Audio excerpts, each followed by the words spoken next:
ननद की उम्र की बहू। ठीक है मम्मी, मैं ऑफिस के लिए निकल रहा हूँ। टिफिन रख लिया मैंने, अपना ध्यान रखना, बाय। अरे भैया भैया, तुम ऑफिस निकल रहे हो तो एक काम करो ना, यहीं चौराहे पर मेरी फ्रेंड खड़ी है, उसे हमारा घर नहीं मिल रहा था, प्लीज़ उसे यहाँ पहुँचा दो ना। फिर तूने नई दोस्त बना ली। हर हफ्ते तेरी कोई ना कोई सहेली को पिक एंड ड्रॉप करने की रिस्पॉन्सिबिलिटी तू मुझ पर डाल देती। मुझसे नहीं होगा ये सब। रास्ते में खड़े रहो और पहचानो कि प्रिया की सहेली कौन सी है। उनसे यह भी नहीं होता कि सामने से आकर पूछ ले कि क्या आप ही हैं प्रिया के भाई। पता चला किसी और से मैंने पूछ लिया और उसे लगेगा कि मैं छेड़ रहा हूँ और पीट कर चली गई मुझे। अरे क्यों छेड़ रहा है बेचारे को, चला जाना बेटा, एक ही तो बहन है तेरी। बहनों की फरमाइश पूरी करता रहेगा तो तरक्की देंगे भगवान तुझे। और क्या पता ऐसे ही प्रिया की कोई सहेली तुझे पसंद भी आ जाए। भूतनी की सहेली भूतनी ही निकलेगी ना मम्मी।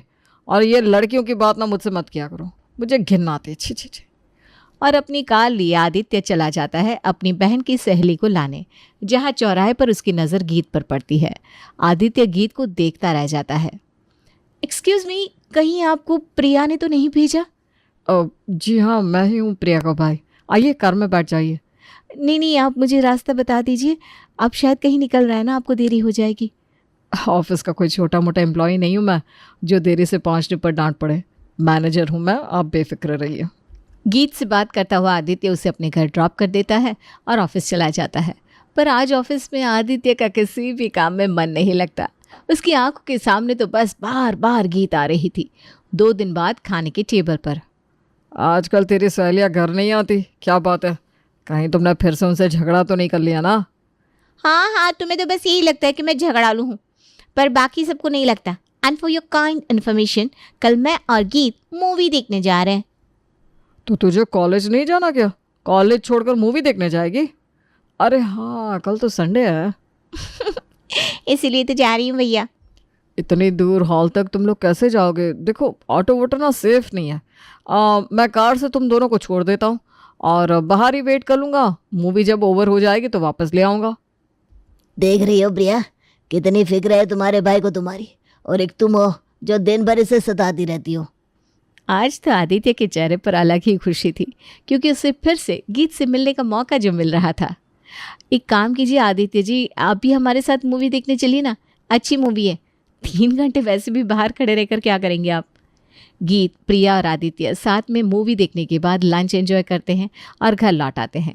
अब तो आदित्य गीत से दूर रह ही नहीं पा रहा था और डरते डरते शर्माते शर्माते वो प्रिया से कहता है, जब भी मैं मूवी देखी है तूने प्रिया, उस मूवी में भी आदित्य के पास गीत थी।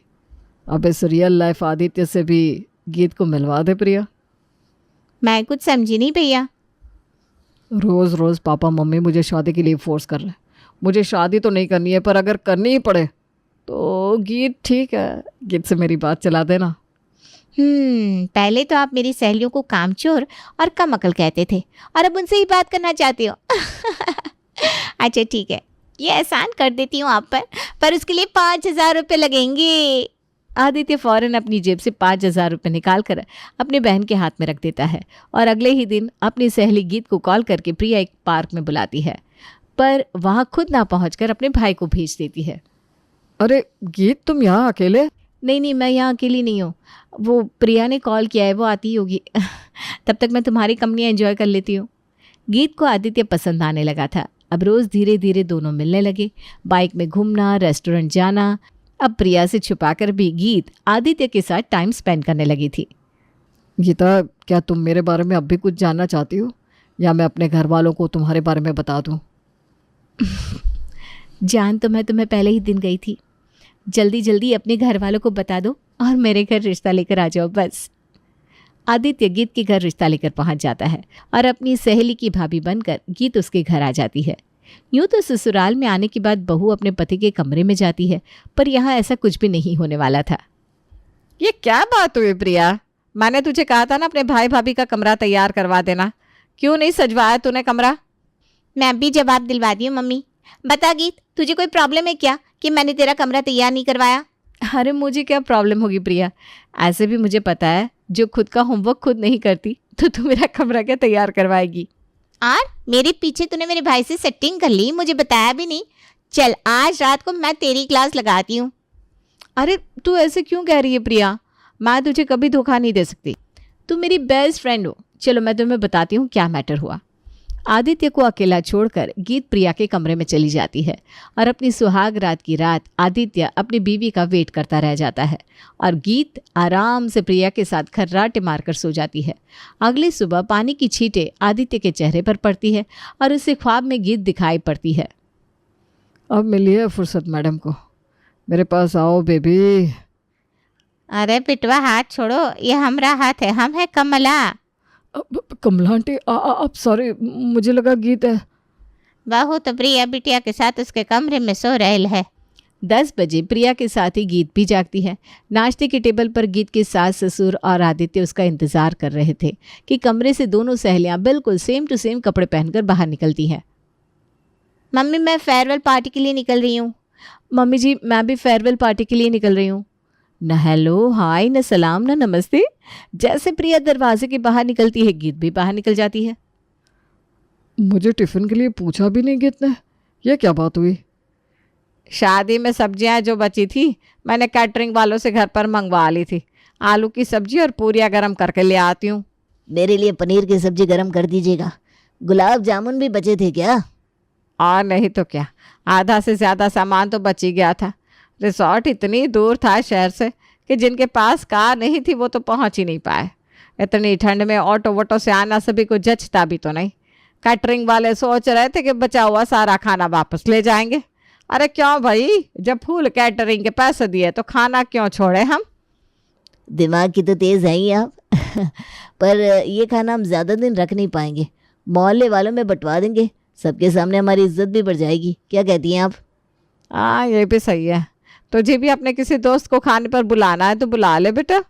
न गीत घर की नई बहू की तरह तैयार हुई, ना 2 मिनट यहाँ रुकी, ना पहली रसोई की रस्म की। पर मम्मी को इससे कोई प्रॉब्लम नहीं है और यहाँ डिस्कशन चल रहा है बचे हुए खाने का। पता नहीं क्या हो गया है सबको। घर की नई बहू आने के बाद 2 मिनट भी घर पर नहीं रुकी। इस बात पर ना महेश कोई रिएक्शन देता है ना ही मनीषा, जिससे आदित्य को और गुस्सा आता है। पर वो भी क्या कर सकता था, बेचारा अपने ऑफिस के लिए निकल जाता है। और नए नए दूल्हे राजा, परसों से छुट्टी सैंक्शन हो गई आपकी। चाहिए आराम से हनीमून पर एंजॉय कीजिए। छुट्टी सैंक्शन हो गई? ये बॉस बिना पहले बताते भी नहीं। अब 2 दिन में कहाँ जाऊँ मैं? तत्काल में टिकट करवानी पड़ेगी। पर जैसे भी हो मैं टिकट करवाऊंगा और हनीमून पर निकल जाऊंगा। गीत के साथ शादी के बाद 1 सेकंड भी स्पेंड नहीं कर पाया मैं। अरे शादी के बाद मियाँ बीवी सिर्फ टीवी में ही साथ में टाइम स्पेंड करते हैं, असलियत में कहाँ समय मिल पाता है घर वालों के बीच, हैं? तो आराम से हनीमून जाओ और लंबी छुट्टी बिता कर आना। पूरी जिंदगी फिर यही दिन तो याद रहते हैं। आदित्य का सारा टेंशन खत्म हो जाता है।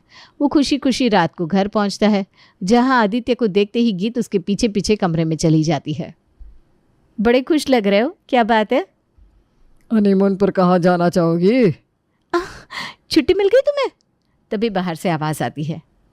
1 हफ्ते से ज़्यादा तो मैं बाहर नहीं रह पाऊंगी बाबा, क्योंकि एक जॉब के इंटरव्यू की डेट आ गई है मेरी। तो डेस्टिनेशन कहीं अगल बगल की ही रख लो भैया। गोवा कैसा रहेगा?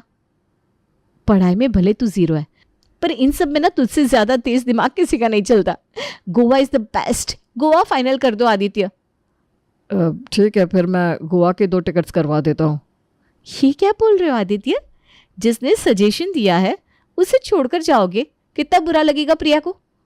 कोई बात नहीं गीत, शायद भैया मुझे ले जाना नहीं चाहते। कोई बात नहीं, मैं नहीं आऊँगी। ये कहकर प्रिया कमरे से बाहर चली जाती है। गीत भी उसके पीछे पीछे जाती है। कुछ देर बाद गीत प्रिया को मनाकर वापस अपने कमरे में ले आती है, जहां ये फाइनल होता है कि हनीमून पर तीनों जा रहे हैं। ठीक है, तो फिर मैं 2 कमरे बुक कर देता हूँ। अरे 2 कमरों की क्या ज़रूरत है? अच्छा मैं समझ गई। ठीक है, तुम 2 कमरे बुक कर दो। और प्रिया, गीत और आदित्य मिलकर निकल पड़ते हैं गोवा ट्रिप के लिए, जहां पूरी फ्लाइट में आदित्य को कोई पूछता ही नहीं। दोनों सहेलियां आपस में ही बातें करती रहती हैं। गोवा पहुंचने के बाद, कल तो बीच पर जाना है। हड़बड़ी में अच्छे से पैकिंग भी नहीं हुई। मुझे कुछ समझ में नहीं आ रहा प्रिया, कल क्या पहनूं मैं? आदित्य को तो बस हाफ पैंट पहननी होगी, उठते ही निकलने को बोलने लगेंगे। इन लड़कों का ना मुझे पता है गीत, तुम टेंशन ना लो। मैं अब भी कपड़े फाइनल कर देती हूँ तुम्हारे। कौन सा डिस्कशन चल रहा है यहाँ पर गीत? मुझे सोना है भाई।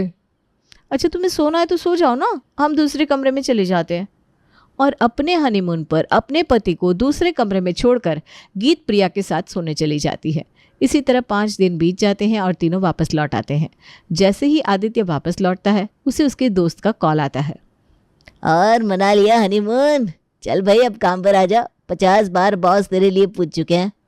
काहे का हनीमून यार, साथ में मेरी बहन भी तो गई थी, और ऐसा नहीं है कि वो जानबूझकर गई थी। मेरी बीवी उसे मना कर लेकर गई थी। दिन भर दोनों विक्रम बेताल की तरह एक दूसरे के साथ चिपकी रहती थी। बाकी घरों में ये प्रॉब्लम होती है कि ननद भाभी एक दूसरे को देखना भी नहीं चाहती, और तेरे यहाँ इसलिए प्रॉब्लम हो रही है क्योंकि एक दूसरे को छोड़ना नहीं चाहती। अरे यार, मेरी सुहाग रात पर भी गीत प्रिया के ही कमरे में सो गई थी। अब क्या और बोलूँ मैं। इट्स अ बिग प्रॉब्लम, पर इसका भी ना एक उपाय है। तू अभी वाइफ को खुला छोड़ ही मत, दिखा दे कि तू भी उसका पति है। और आज आदित्य अपनी बीवी से कहता है, कब तक मम्मी सब कुछ करेगी? गीत, चलो तुम ब्रेकफास्ट बना दो, और हाँ, मेरा लंच भी पैक कर देना याद से। हाँ हाँ आदित्य, अभी कर देती हूँ। गीत किचन में जाती है तो उसके पीछे पीछे उसकी ननद भी रसोई में चली जाती है। अब जब 2 सहेलियाँ बात करने लगे तो खाना कहाँ से बने। तेरा सही है गीत, तूने शादी कर ली, अभी ऑफिस में जाकर इंटरव्यू देने का लफड़ा ही नहीं। मैं तो अगर लुक्की घर पर बैठी रहूंगी ना तो एक एक कर सभी ताने देने लगेंगे। अरे तो तेरा था ना वो प्रज्वल, क्या हुआ उसका? चल गया। इतना बड़ा 6 फुट का लड़का जल कैसे गया? उसके पेरेंट्स इतने स्ट्रिक्ट तो लगते नहीं थे।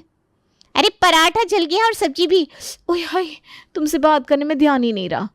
तभी हॉल से महेश की आवाज़ आती है। कितनी देर बहू? अब तू ही बता क्या करूं मैं। अरे मैगी बना दे, मैं ना चाय चढ़ा देती हूँ।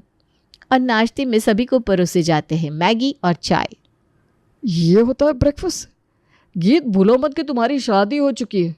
और टिफिन टिफिन कहाँ है मेरा? आज कैंटीन में खा लेना प्लीज़, कल से सब कर दूंगी, आई प्रॉमिस। अरे पर आज। अरे जाने देना बेटा, कह रही है ना कल से वो कर देगी। हाँ, पर काहे का गीत कुछ करती। दिन पर दिन बीतते जाते हैं। एक दिन गीत ठीक रहती तो दूसरे दिन वही।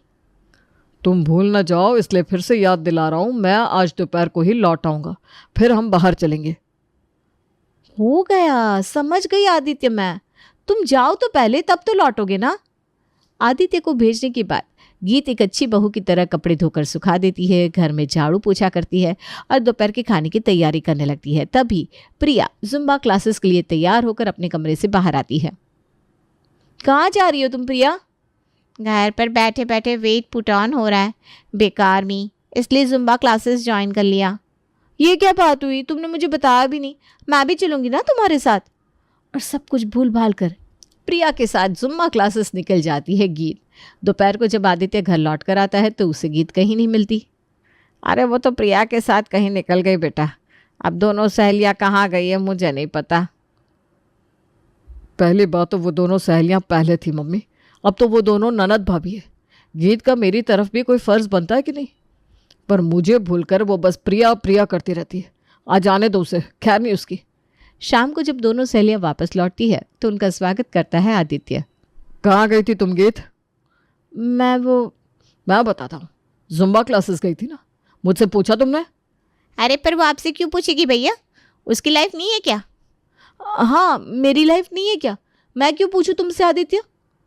मैं प्रिया के साथ मूवी नहीं जाने वाला था, तुम्हारे साथ जाने वाला था। पर जैसा कि तुमने कह दिया है, तुम कहीं भी जाओ, मैं कौन होता हूँ पूछने वाला, तो अब मैं कहीं भी जाऊँ तुम भी मुझसे पूछने नहीं आओगी। अरे ये क्या बात हुई? हाँ ये क्या बात हुई भैया? देख रही है इसकी बदतमीजी आप मम्मी। मैं जा रहा हूँ यहाँ से, और जब तुम्हें मुझसे अकेले में बात करनी हो तब आना मेरे पास। इसमें मैं क्या बोलूँ बेटा, तुझे ही करनी थी अपनी बहन की सहेली से शादी, और रहने दे, मत समझा कुछ गीत को। उसे लग रहा है कि प्रिया ही उसकी सब कुछ है, जो कि अच्छी बात है। पर कब तक? कुछ दिनों बाद प्रिया की शादी हो जाएगी, उसके बाद उसे समझ में आएगा कि बाकी ससुराल वालों के साथ भी अपना रिश्ता बनाना ज़रूरी होता है। प्रिया तो अपनी लाइफ में मस्त थी, पर गीत शादी के बाद भी बस प्रिया में ही उलझी हुई थी। आज सज धज कर प्रिया कहीं जा रही थी। ये आजकल कहाँ रोज़ रोज़ प्लान बना लेती है प्रिया, मुझे बताती भी नहीं। रुक, मैं भी आ रही हूँ। डेटिंग ऐप पर एक नया दोस्त मिला है मुझे, उसी से मिलने जा रही हूँ। अब वहाँ भी तुझे ले जाऊंगी क्या? तू आराम से बैठा घर पर और बहू होने का फर्ज निभा।